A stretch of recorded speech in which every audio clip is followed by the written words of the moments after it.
Everyone needs a hobby, but some people take it a little too far. From building a potato chip map of the world to organizing a ball pit by color, these people give whole new meaning to having far too much leisure time. Prepare to be amazed by these 30 people with too much time on their hands.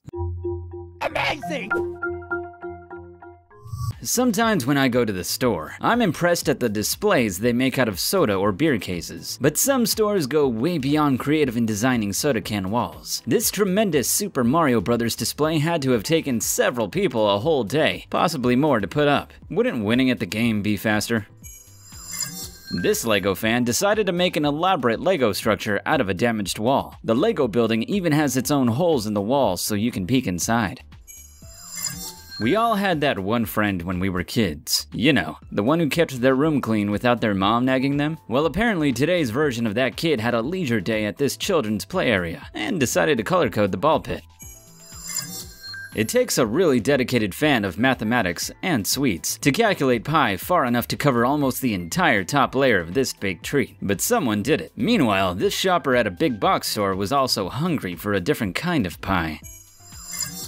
Hey, not everyone can be a math genius. Some people prefer simpler pursuits in their spare time, like tic-tac-toe. This bulldozer operator apparently had some time to kill on the job site when they carved out a tic-tac-toe board in the mud and started playing. I'm guessing their boss wasn't too tic-tac-tickled about how they spent their work hours. Aside from the time this potato chip map of the world must have taken, I don't know how this person managed to not eat all those chips. Betcha I couldn't eat just one while making a world map. Working in an office isn't always exciting. Why not add some intrigue by spending what had to be hours tearing paper into tiny strips and creating the image of a girl trying to escape from the wall? And I thought I was being creative by making that paperclip chain at work, or at home. I would never waste time at work, really.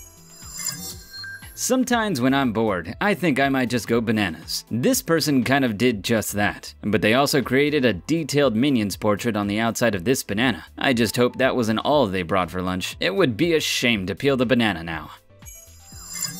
Despite the dozens of bottles in this picture, I have to assume this guy's buddies weren't quite as drunk as he was. It must have taken a certain amount of coordination to arrange them this neatly. Cheers to these dedicated designers. I can't imagine how much time it must have taken to color code this produce department. Worse, just think how quickly it will get mixed up once customers start shopping the fruit section.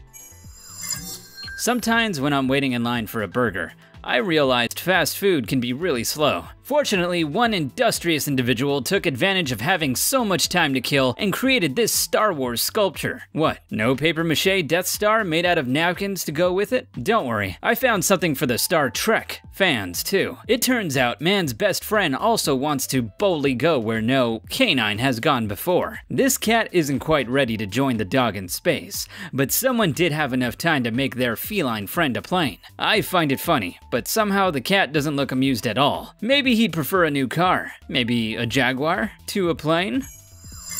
Speaking of cars, who hasn't wanted to cover someone's vehicle in Post-it notes? I admit it, I've been tempted, but I've never found the time to actually do it. But someone lived out a fantasy when they did this. Whoever made this egg carton couch, complete with eggs, not only had plenty of time to do it, but a very delicate touch. Too bad they can't sit down and relax now that they're finished, because that would likely crush the eggs and the cartons. Coffee art is sometimes so pretty, I wouldn't want to drink it and disturb the picture. This cat reaching into a koi pond is one of those coffee cream sculptures. Does it come with free catnip refills? Being snowed in is really boring, but it did provide this person with the time they needed to build an entire army of snowmen. I don't know why, but I've got that song about letting go stuck in my head now. Then again, who needs an army of snowmen when you've got an entire dragon made out of snow, with the ability to swallow a car whole? Just imagine how destructive this guy could be at a demolition derby.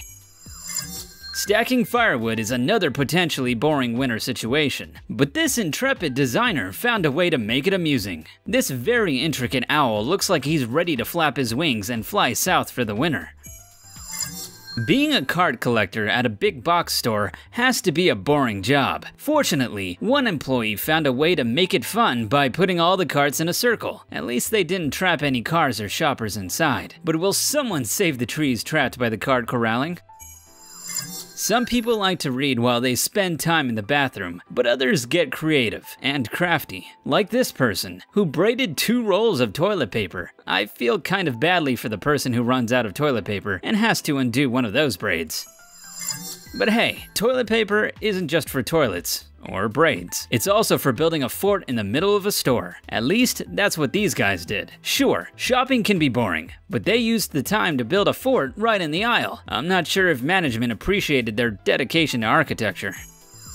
Anyone who's ever worked in retail knows how annoying customer complaints can be. How dare the store sell out of an item a customer might want? Just terrible. Well, someone used this dead insect to create a tiny complaint department on the floor, because you want to take all those gripes seriously. Very seriously. Breakfast can be boring too. Fortunately, this person discovered a way to make cereal more fun. But is that a whole grain triangle? How about a peanut butter puff square to go with it? But wait, don't forget this almost perfect grid of Cheerios perched on a plastic fork. This is like a house of cards, with pencils. And no Kevin Spacey. Pull one pencil, the whole thing goes down. Still more interesting than geography class. Apparently, getting bored at school is pretty common. This industrious student taped bread all over the school because why not? Even presidents get bored sometimes, and this currency version of Abe Lincoln decided to take his dog for a walk. Well, he had help from a bored cashier. Another person trapped at the cash register created this memorable sculpture out of coins. Meanwhile, this smoothie store employee used the cups to make a bridge from the counter to the wall, and this office worker created a plastic cup person to take their seat. Not only does it take a tremendous amount of time to de-seed a strawberry, but it also takes some seriously good hand-eye coordination. With access to video games, this bored person could do great things with their life. I remember playing with an Etch-a-Sketch as a kid, but I don't remember designing anything nearly this intricate. I see how to beat boredom now. When you combine a love of literature with a lot of time to kill, sometimes you get the entire first page of Harry Potter written under a staircase. Surely that would earn you a letter of acceptance from the Hogwarts school, right? I have to applaud Paul for his stellar honesty after he spent the workday making 2 rubber band balls to represent Earth and Pluto. And finally, if you thought anyone in this video had a lot of time on their hands, then spare a thought for this guy. He's clearly the winner. Have you seen a shining example of someone with too much time on their hands? Let me know in the comment section down below. Also, if you enjoyed this video, please leave it a like and subscribe, clicking that bell icon to never miss a new video. Thanks for watching.